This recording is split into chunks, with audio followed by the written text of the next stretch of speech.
Respondo a las preguntas 95 a 97 de acuerdo con la siguiente información. En una isla en donde la única fuente de electricidad son las plantas de gasolina, la comunidad ha observado que estas plantas producen gases nocivos y ruido excesivo. Para solucionar este problema, el alcalde de la isla propone instalar una represa de marea. Esta construcción consiste en una gran represa separada del mar por una barrera, de manera que cuando el nivel del mar aumenta, marea alta, la represa se llena, y cuando el nivel del mar disminuye, marea baja, la represa se desocupa. El flujo del llenado y vaciado de la represa se utiliza para activar unas turbinas y generar corriente eléctrica, como se muestra en la figura.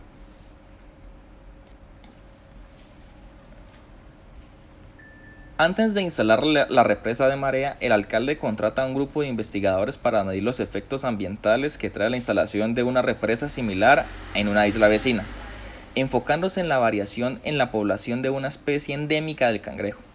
Antes de iniciar el estudio, los investigadores se preguntan: ¿cómo afecta a la población de cangrejos la instalación de la represa de marea? Su hipótesis es que la instalación de este sistema no afecta a la población de estos animales. Teniendo en cuenta la información anterior, ¿cuáles son las formas de energías presentes en la producción de electricidad en una represa de marea? A. Energía cinética del agua, energía química de la turbina, energía eléctrica generada. B. Energía potencial del agua, energía cinética del agua, energía eléctrica generada. C. Energía potencial del agua, trabajo realizado por las compuertas, energía eléctrica generada. D. Trabajo realizado por las compuertas, energía química de la turbina, energía eléctrica generada. Bueno, sí, mis amigos, ajá. Estamos hoy con una de las materias que más me gusta, la asignatura de la física. Me parece muy atractiva porque es más espontánea, más de conceptos, menos cálculos, es más fácil de enfrentar, o sea, rinde más. Seguramente los ha agobiado el peso, la carga de lectura que tiene esta pregunta. Es desafortunada lo densa de la misma, pero el consejo que le da a uno es: no, multiplíquela por cero, esa densidad, ese poco de texto tan berraco, que es exagerado para mi gusto. ¿Cómo somos capaces de multiplicar por cero esa carga de texto tan elevada? Decir que todo ese bla bla bla es para hablarnos de la represa de marea, y tenemos que entender que lo que se pretende es que se genere energía eléctrica. Eso es fundamental que lo tengamos claro, parecido como a una represa, ¿no? Entonces los conceptos son más o menos. Acá sino que se aprovecha todavía más natural la subida y la bajada de la marea. ¿De acuerdo? Entonces subir y bajar la marea, subir y bajar tiene que ver con altura. Y si tiene que ver con altura, tiene que ver con energía potencial. Recordemos que la energía se presenta de dos formas. Energía, digámoslo así, potencial, y energía cinética. Pero a su vez la potencial se presenta de dos formas: energía potencial gravitacional y la elástica. Esta no aplica la elástica porque no tiene nada que ver con resortes ni con cuestiones que flexionen, no. Entonces nuestra energía potencial gravitacional, cuando se levanta por cierto nivel de referencia, aquí está implicado eso. Y la otra es la energía cinética, cuando se pone en movimiento un cuerpo de agua, un flujo de agua. Entonces, muy bien.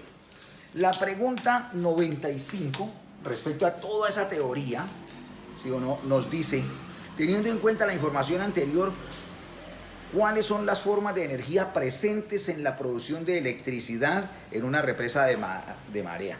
Ya lo habíamos dicho, producción de electricidad es el objetivo puntual. En la A dicen que las energías presentes son la energía cinética del agua. Arranca moviéndose. energía química de la turbina se la tiraron, ya no nos engañan, pues si se deja uno engañar está bastante poseído. Porque como que energía química, la energía química es la que tiene, dice usted, una pila.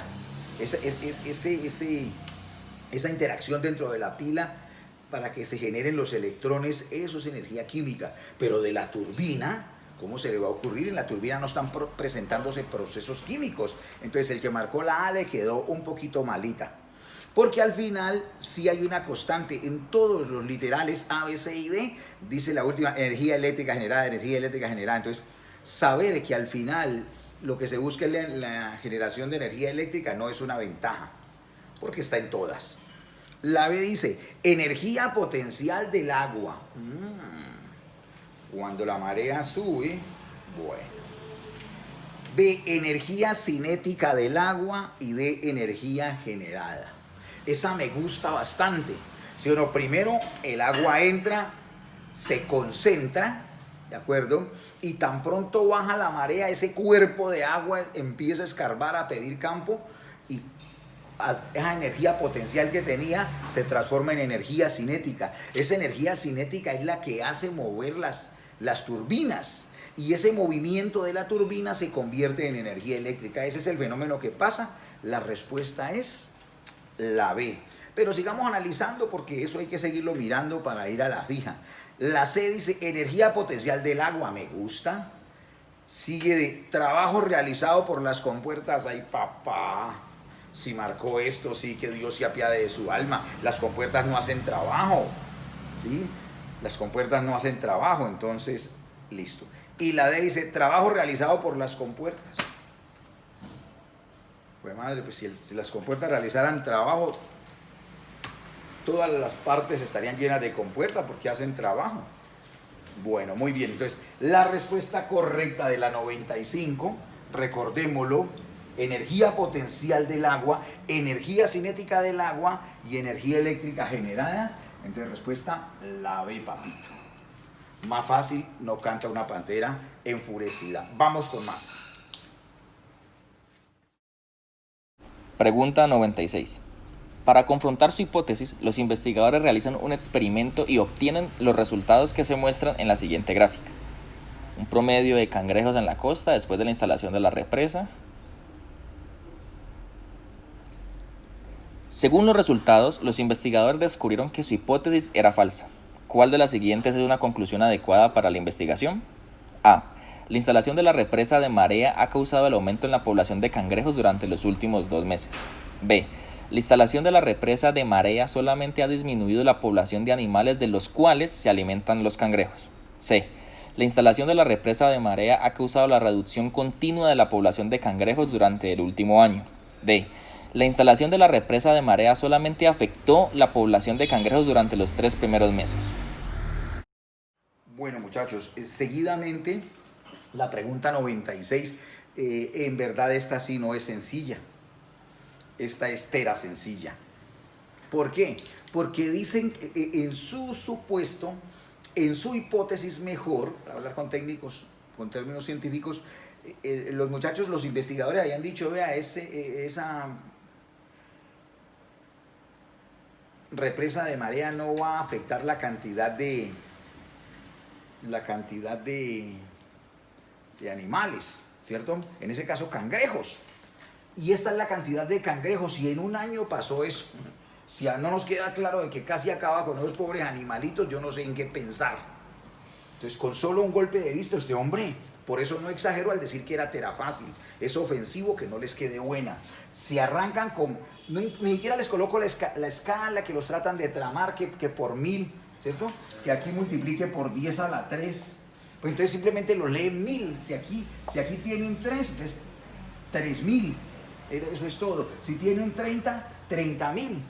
¿Sí o no? Si tienen 125, pues 125.000. Lo que sea, pues. Son miles. Eso ni siquiera se lo coloqué porque necesitamos solamente el bosquejo desde el punto de vista cualitativo. Entonces usted dice, uff, madre, y mire que eso estoy en un año. En un año, 12 meses. Mire la gráfica y verá. Entonces dice, si esta es la cantidad si esta es la cantidad de animalitos, los cangrejos, ¿los mermó o no? ¿Los afectó o no? Siento que en la hipótesis decía, no, fresco alcalde, que eso no va a afectarlos. Pues claro que los afectó, casi los acaba, ¿ve? Entonces, las posibles respuestas dicen así.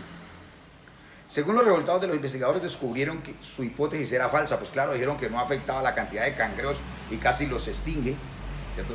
¿Cuál de las siguientes es una conclusión adecuada para la investigación? A.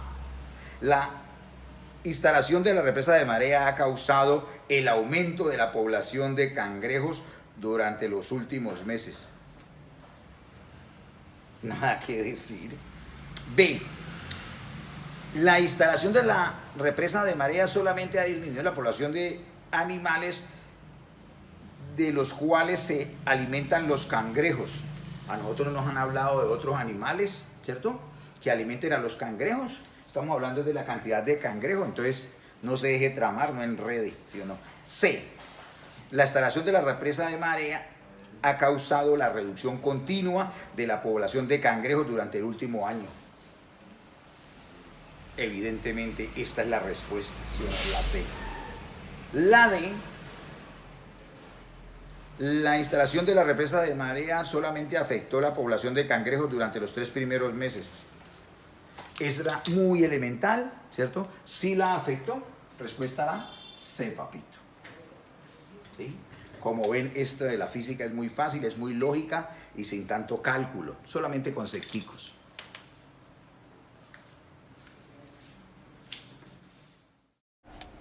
Pregunta 97. Teniendo en cuenta la información del contexto, ¿qué efectos positivos trae a la isla la instalación de la represa de marea? A. Disminuir la cantidad de agua del mar. B. Aumentar el consumo de gasolina para generar electricidad. C. Eliminar el uso de energía eléctrica en la isla. D. Reducir la contaminación y el ruido producido por las plantas de gasolina. Bueno, muchachos, esta era una galladita de una terna de 3 preguntitas que salió de ese contexto de la represita de marea. Ya van 2 en... Yo digo que eso es de física como por hacer algo, ¿no? Para colaborarles, porque eso bien puede ser los de biología que se la cojan o los de química. Pero no, digamos que la física también aporta. La tercera es como más de ambiental, porque nos dicen, o sea, la 97 nos dice que cuáles serían los efectos positivos. Hay que mirarla desde el punto de vista ambiental. Evidentemente que uno tiene en el cerebro que están acabándose los animalitos esos, los cangrejos. Pero fueron muy claros que miremos la parte positiva. Después buscamos cómo repoblamos cangrejitos, les echamos unas cangrejitas bien esbeltas y repoblamos. Pero como vamos a mirar la parte positiva, recuerden el origen de la necesidad de montar esta situación. Entonces, si ustedes quieren, se devuelven y leen y se darán cuenta que la respuesta estaba ahí implícita, mejor dicho, explícita. Teniendo en cuenta la información, el contexto, ¿qué efectos positivos trae a la isla la instalación de la represa de marea? A. Disminuir la cantidad de agua del mar. Jesús de Nazaret. B. Aumentar el consumo de gasolina para generar electricidad. Dios mío, que un colombiano no conteste eso, porque eso qué positivo es. Entre más gasolina que la gente sabe que más se crea ese calentamiento que nos va a aniquilar como especie, como virus que somos, como humanos. C. Eliminar el uso de energía eléctrica en la isla. Esa sí que está bien. Yo he visto preguntas fáciles, pero esta ya es ofensiva. O sea, pues, se eliminan por elementales, muchachos. Y la D dice, reducir la contaminación y el ruido producidos por las plantas de gasolina. O sea, esto es pecado si nos queda mal. Facilonga, longa. Respuesta la D. Sale, papá. Pregunta número 100. Un estudiante observa el siguiente montaje experimental. Lo podemos apreciar en la figura.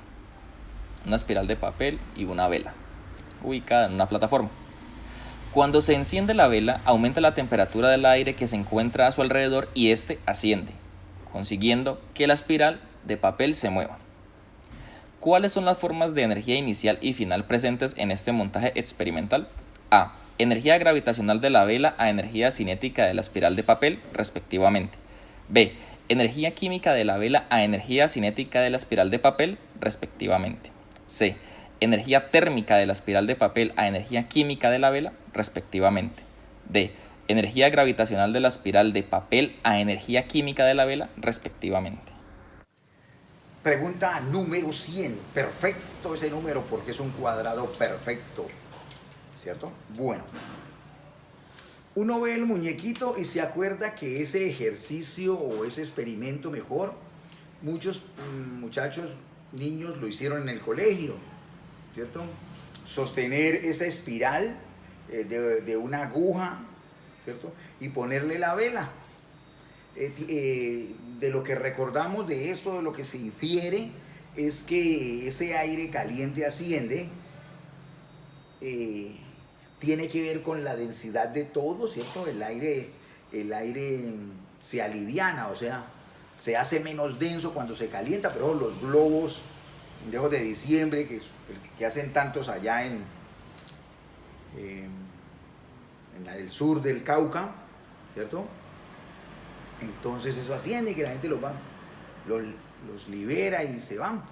Es por eso, tiene que ver con la densidad del aire caliente respecto a la fría. El aire caliente es menos denso y asciende. Con eso tiene que ver. El aire caliente empieza a ascender, se encuentra la espiral, la envuelve, ese movimiento la envuelve y la espiralita, ese es el experimento en sí. ¿De dónde sale la energía? No sé, antes de mirar lo que hay ahí, ¿de dónde sale la energía? Pues de la vela. Entonces yo, por ejemplo, mirando el gráfico, digo, la energía térmica, la energía inicial es térmica. ¿Sí o no? Y si se mueve algo, ahora lo dije con energía, cinética es movimiento, entonces si se mueve algo, hay una transformación de energía térmica y pasa a energía cinética. Entonces yo me voy con eso, puede que cambie algo, pero la idea gruesa es esa. Y dice, un estudiante observa el siguiente montaje experimental, bla, bla, bla, ¿cierto? Y ahí lo tienen. Cuando se enciende la vela, aumenta la temperatura del aire que se encuentra a su alrededor y este asciende consiguiendo que la espiral se mueva. ¿Sí? Muy bien. ¿Cuáles son las formas de energía inicial y final presentes en este montaje experimental? A. Energía gravitacional de la vela. O sea, ¿será que cambia la altura de la vela para poder que genere energía como del agua que subía y bajaba antes? No. Entonces, esa no era. Y yo había pensado en energía térmica, diga, ¿no? B. Energía química de la vela. Claro, ahora hablábamos de la energía. Esa grasita permite que se dé la combustión. O sea, la vela se va derritiendo. Se está gastando esa cera. O sea, antes que térmica aparece el fenómeno químico. La vela al consumirse genera energía térmica, pero primero está la química, que es cuando digo consumirse. Entonces, claro, entonces la primera energía que figura no era la que yo suponía, la térmica, no.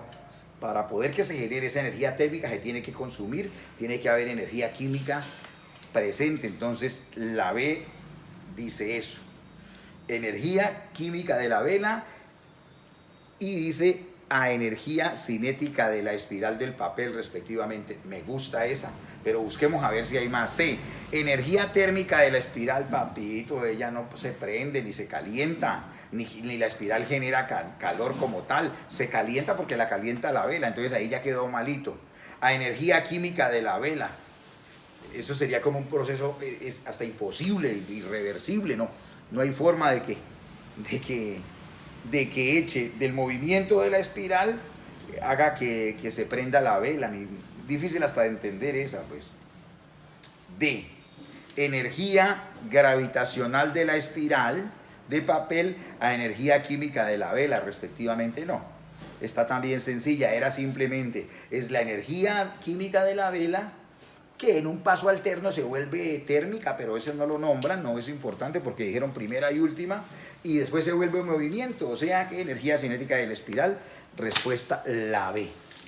La 100 Rita la B. Era sencilla, era manejo de... Entonces mire que a veces uno mira el gráfico y la energía que yo decía térmica no era, pero ya estaba más cerquita de reconocer la correcta, que era la energía química. Entonces, muy bien. Vamos con otra pregunta. Pregunta 102. Un grupo de ingenieros investiga si una nueva llanta para automóvil con buena adherencia en el suelo seco también tiene una buena adherencia al suelo mojado. La investigación se mide el tiempo de frenado de un auto que usa las llantas nuevas de un suelo mojado. Para interpretar los resultados de su investigación, los ingenieros deben comparar: A.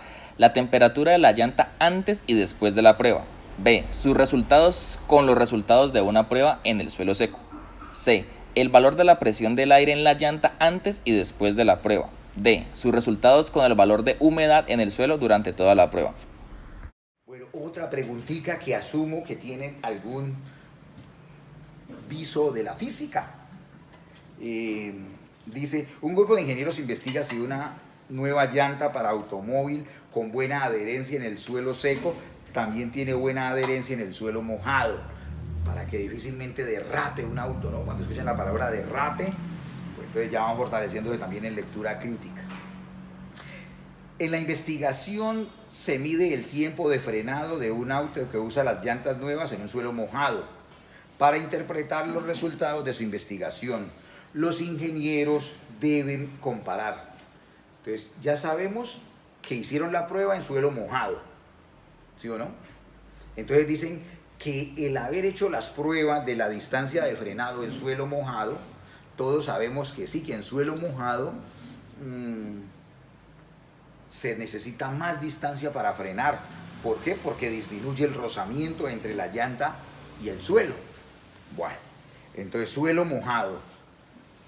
¿Con qué comparo el suelo mojado? Entonces miremos a ver. Deben comparar la temperatura de la llanta antes y después de la prueba.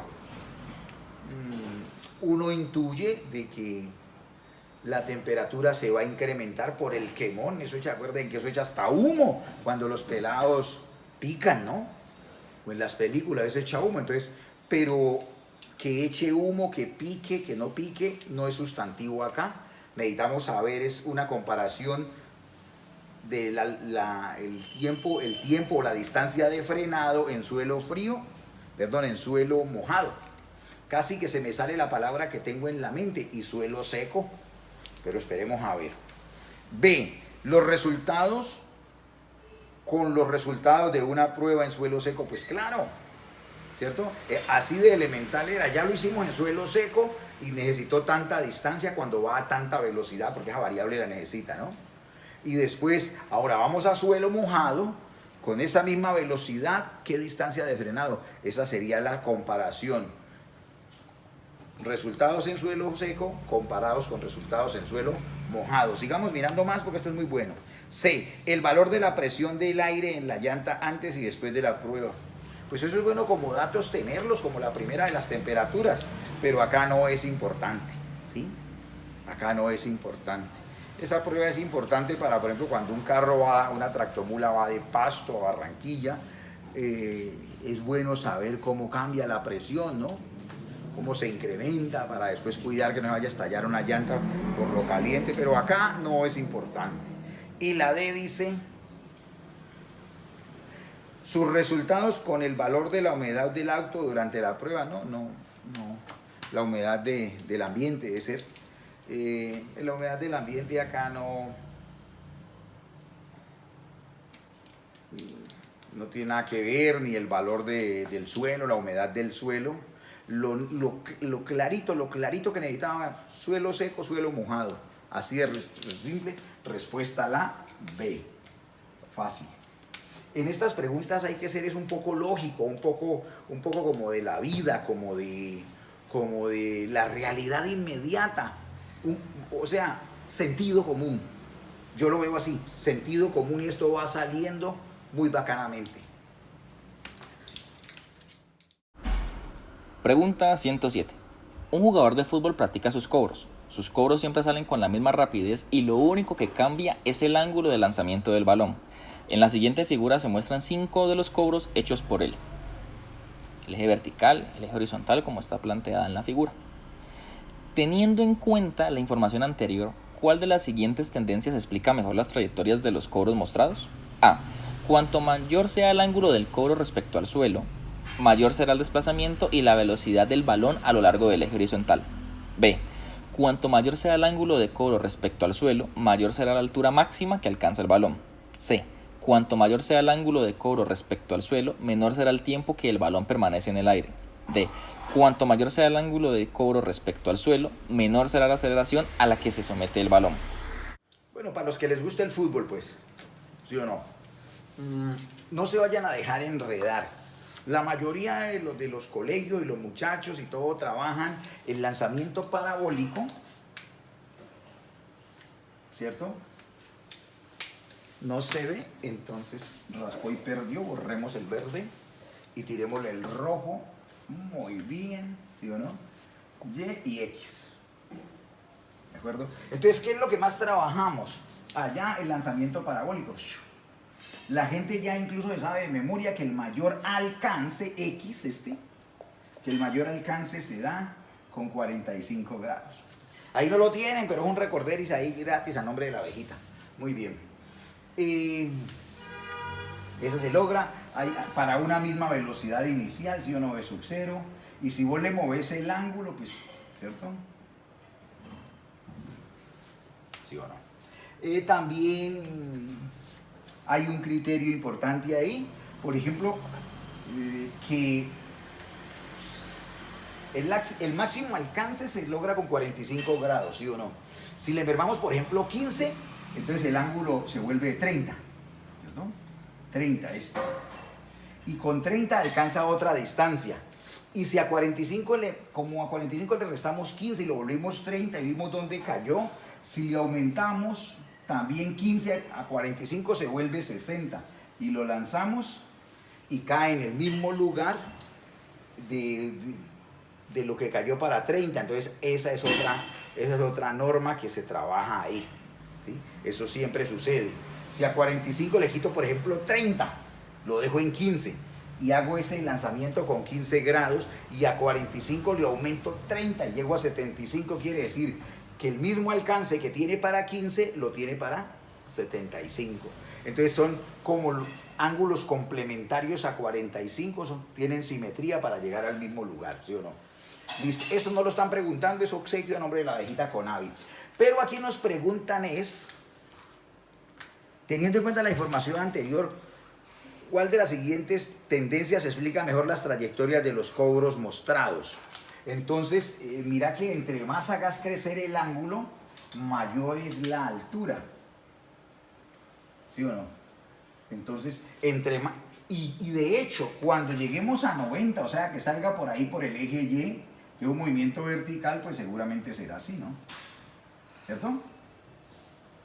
Entonces, ¿qué es lo que puede confundir al muchacho que está acostumbrado a que le hablen del alcance máximo horizontal, nunca de la altura máxima alcanzada? Porque deja de ser parabólico, se vuelve un movimiento acelerado verticalmente ascendente. Pero de una vez les digo, pues verticalmente ascendente es donde tiene su altura máxima, ¿sí? Según esta tendencia que vemos. Gracias, negra. Porque por ahí hay todavía otro lanzamiento todavía más cortico, con menos ángulo. Entonces, lo claro hasta ahí es, cuando el ángulo pasa de 0 a 90, cada vez la altura máxima es mayor, con un máximo en 90 grados o pi medios. Vamos a ver cómo nos va con las posibles respuestas. Teniendo en cuenta la información anterior, ¿cuál de las siguientes tendencias explica mejor la trayectoria de los cobros mostrados? A. Cuanto mayor sea el ángulo del cobro respecto al suelo, mayor será el desplazamiento y la velocidad del balón a lo largo del eje horizontal. Ya vimos que no, porque hay unos ángulos que hace que llegue menos. Mira. Entonces, la A era malita, ¿sí? B. Cuanto mayor sea el ángulo de cobro respecto al suelo, mayor será la altura máxima alcanzada por el balón. Es evidentemente la que hemos dicho. La B ya nos gusta, pero sigamos, de pronto hay una mejor. C. Cuanto mayor sea el ángulo de cobro respecto al suelo, menor será el tiempo que el balón permanezca en el aire, ¿no? Ahí sí hay cierta coherencia, si subió más tiempo permanecerá en el aire, ¿sí? Entonces esa no es correcta. Por ejemplo, este es rapidito, que como subió tan poquito, también tiene menos tiempo, ¿no? Mayor altura, más tiempo, ¿sí? Entonces la C no era. Y la D dice, cuanto mayor sea el ángulo del cobro respecto al suelo, menor será la aceleración a la que se somete el balón. Pues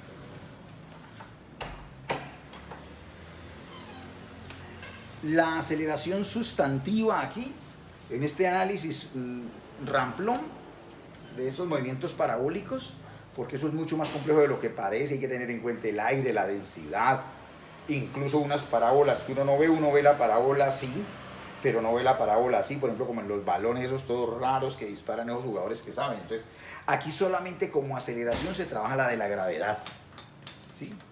La de la gravedad. En cualquier momento, esa señora apunta hacia el centro de la Tierra, en cualquier lugar, ¿cierto? No confundir esta aceleración de la gravedad con la velocidad en un punto, que es una cosa muy diferente, pero la aceleración sí, coloque una trayectoria y siempre será hacia abajo, ¿sí? Asumiendo pues la horizontalidad de los vectores. Entonces, la gravedad ahí no se afecta, que es la aceleración por el ángulo de tiro, es como mentirillas. Entonces la respuesta correcta, así de sencillo, es la B. Entre mayor sea el ángulo, mayor es la altura máxima, no el alcance máximo. Bacanongo. Pregunta 110. Una lámpara cuelga del techo de una habitación por medio de una cuerda, como lo muestra la figura. Podemos apreciar el techo, la cuerda y la lámpara colgada.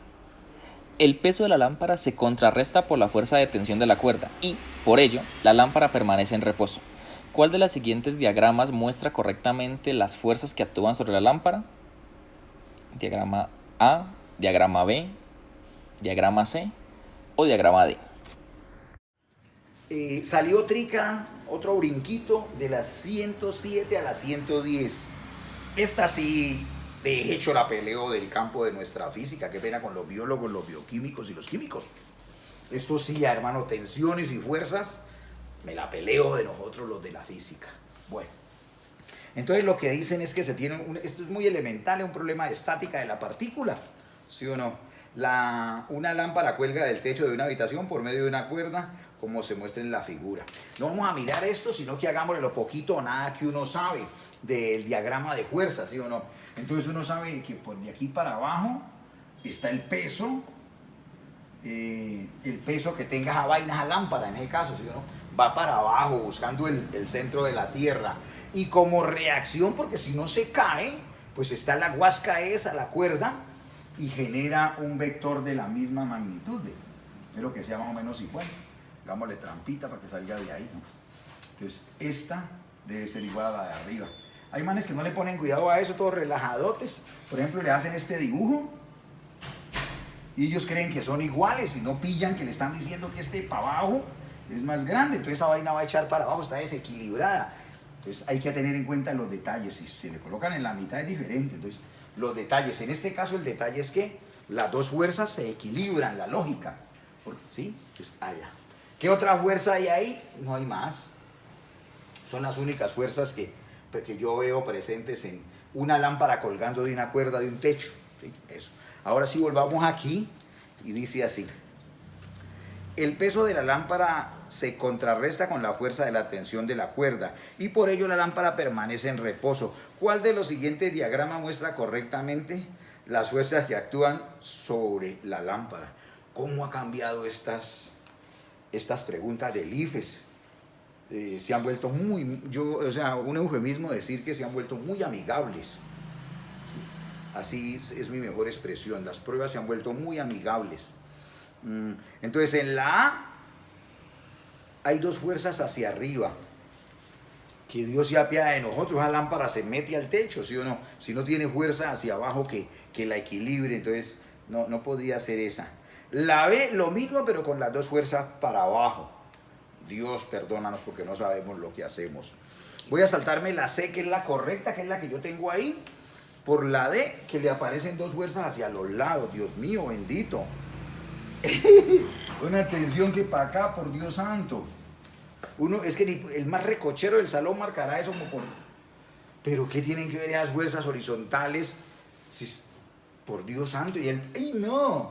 Y que el peso, aquí no le ponen así como yo le puse, le ponen peso, pues. Peso, ¿no? Pero en la C la pusieron que el peso hacia allá es... Dios mío. En tus manos colocamos esta prueba que ya vendrá. Bueno, entonces, no. Era así, respuesta a la C, muchachos. Este también era otro regalo, con todo el respeto, respetando a todo el mundo, pero en medio del respetico, primerito, la verdad, como dijo Platón, ¿no? O Aristóteles, fue el que dijo eso. Muy amigo mío es Platón, pero más amiga mía es la verdad. Hay que respetar a la gente, pero de que esto era muy fácil, lo era. Pregunta 111. Un estudiante observa que cuando llueve intensamente caen gotas de agua congeladas a una velocidad de 40 km por hora. Una de estas gotas choca con el piso y cambia su dirección de movimiento. En las figuras 1 y 2 se muestran las fuerzas que actúan sobre la gota antes y durante el choque, respectivamente. Podemos analizar la figura antes y durante el choque. Teniendo en cuenta la información anterior, ¿cuál es la fuerza que hace que la gota cambie de dirección? A. La fuerza del viento. B. La fuerza normal. C. El peso de la gota. D. La fuerza de rozamiento. Otra preguntita que parece de física, ¿cierto? Un estudiante observa que cuando llueve intensamente caen gotas de agua congeladas a una velocidad de 40 km por hora, digamos granizo. Una de estas gotas choca, ya ahí no sería como gota, más valía como una esfera, ¿no?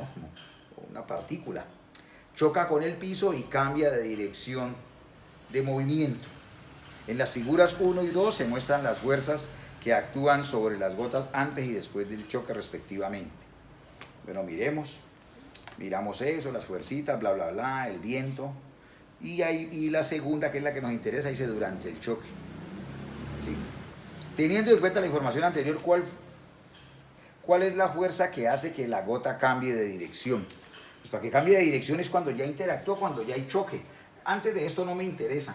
Lo que sí me interesa es decir es que está muy chuequito el gráfico, está muy general la concepción del mismo, porque esto es un impacto oblicuo. ¿Sí me entiende? Que fuera líquida es más tragable esto. Pero si es un pedacito de hielo, esto se llama impacto oblicuo, cuando se forma ángulo, y así mismo sale. ¿Sí? La ley de la reflexión, se ve la partícula ahí.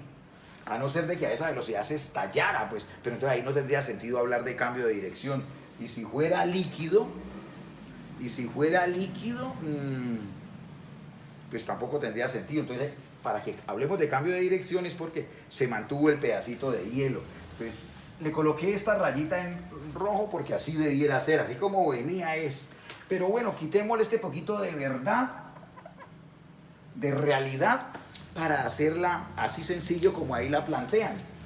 Cuando hay una superficie y una interacción con una partícula, así sea momentánea, hacia acá va a estar el peso, ¿sí o no? Del pedacito de hielo. Y en el sentido contrario, como reacciona a esa interacción, está una fuerza normal, ¿sí o no? ¿Cómo es esa fuerza normal? Es la fuerza igual y opuesta a la causa de chocar contra el suelo. O sea, este hielo me casca el suelo, acción, y la reacción es que el suelo casque el hielo. Y entonces, ¿con qué lo casca? Con la fuerza normal. Entonces, es esta fuerza normal la que hace que reboten. Mire cuando está lloviendo granizo y verá cómo saltan esas pelotitas. En la vida real, si esto lo han visto que pasa, este man viene así y se rebota así. Y sale ese hielito, ¿sí o no? Y ahí parabólico, pues. ¿De acuerdo? Entonces, independientemente de esto, solamente hay dos fuerzas en esa interacción. El peso y la normal. El peso no puede hacer que cambie la dirección. Es la proyección de esa normal, digamos, la que hace moverse. Pero acá no van a decir proyección de la normal, porque como les estoy diciendo, han hecho el caso más simple. como si pegara verticalmente, como si viniera fuera así, pues, ¿cierto? Entonces si viniera así, pues hacia arriba sale, ¿no? Entonces dice, la fuerza del viento. Estamos viendo que qué hace que cambie la dirección de este hielito que pegó contra el suelo. La fuerza del viento no, lo retarda por allá, pero acá después del choque no. La fuerza normal, esa es la respuesta correcta para mí.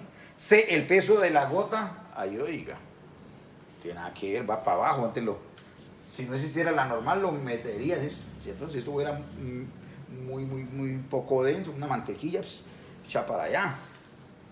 Y de la fuerza de rozamiento. La fuerza de rozamiento no tiene nada que ver con el cambio de dirección.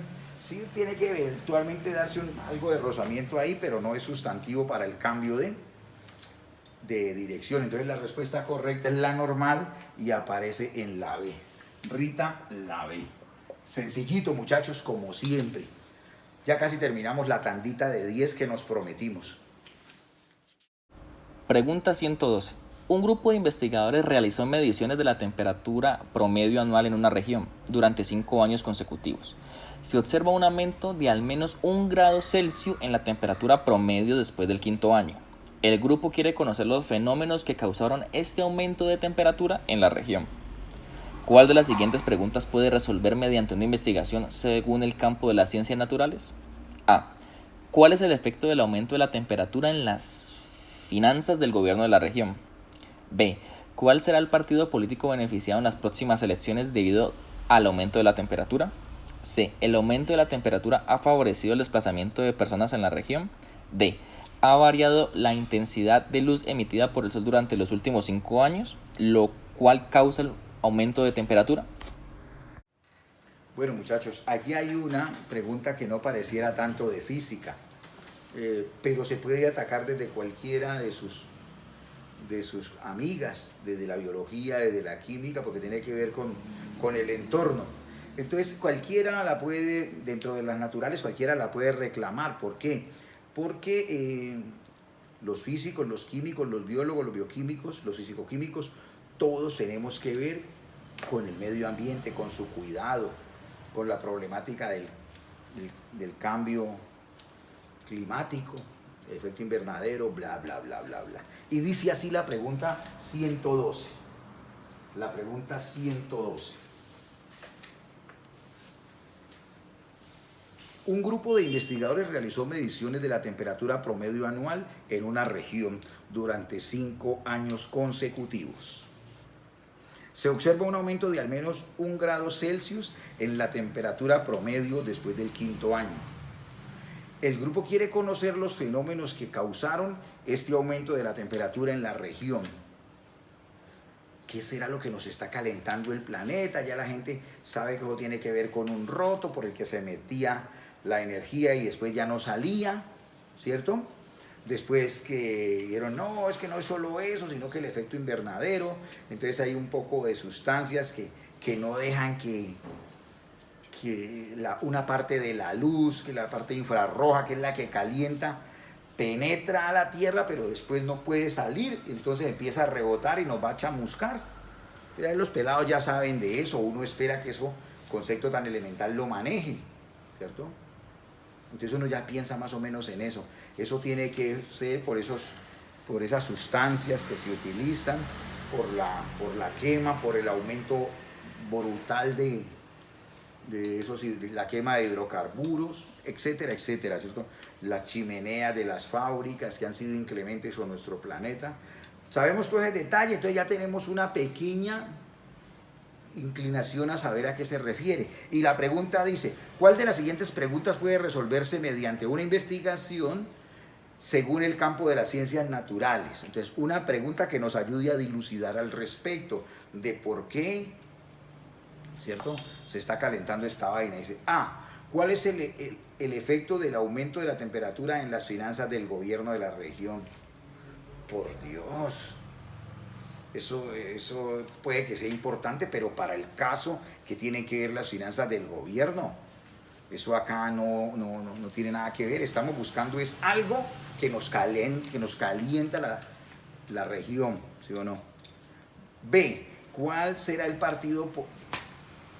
Ni siquiera sigo, que cuál será el partido político beneficiado por las próximas elecciones. Estas preguntas de verdad dan, no sé si más vale en vez de grima, hilaridad, ¿sí?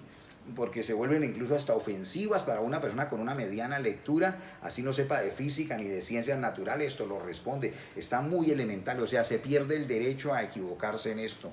La C dice, el aumento de la temperatura ha favorecido el desplazamiento de personas en la región. Yo no sé cuándo se haya analizado eso. Tal vez en una película donde estaban calcinando que uno tiene que salir corriendo, que venía un magma, una lava, pero por lo demás no, yo no. Y la D dice, ha variado la intensidad de la luz emitida por el sol durante los últimos 5 años, lo cual causa el aumento de la temperatura. Eso es lo más lógico y sencillo. Y ya los que habíamos leído algo que nos han contado en la televisión, de que uno de los componentes de la luz, la infrarroja, sino es la que calienta, entonces ahí queda, tiene que ver con la intensidad de la luz del sol. O puede ser que se descubra que no, que sigue siendo la misma, sino que hay efectos que hacen que nos estemos calentando porque no puede regresar al espacio con el efecto albedo o como un espejo, entonces se están quedando esos rayos acá. Dejémoslo hasta ahí, pero era muy sencilla, la respuesta es la D.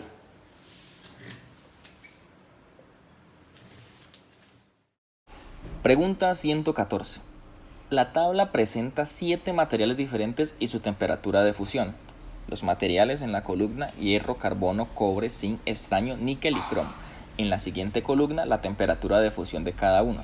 De hierro 1535 Celsius, de carbono 3500 Celsius, de cobre 1083 Celsius, de zinc 420 Celsius, de estaño 505 Celsius, de níquel 1453 Celsius y finalmente de cromo 1857 Celsius.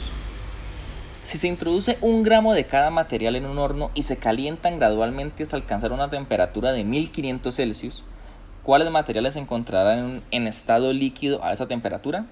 A. Hierro, carbono, cobre y cromo. B.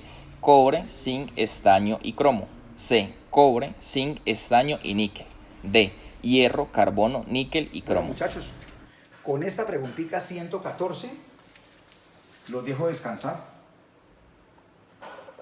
Y hemos adelantado una tandita de 10 preguntas de ciencias naturales, particularmente que se me parecen mucho al campo de la física. No es que yo sepa de esto, sino que me gusta y puede que las revisen y estén todas malas, pero he tratado de ponerle por lo menos lógica. En esta pregunta 114 dice, nos dan una tabla de doble entrada. La primera columna es material, hierro, carbono, cobre, zinc, estaño, níquel, cromo. Cromo sí. Temperatura de fusión a 0 grados Celsius. Yo digo Celsius porque me suena cacofónico, grados centígrados.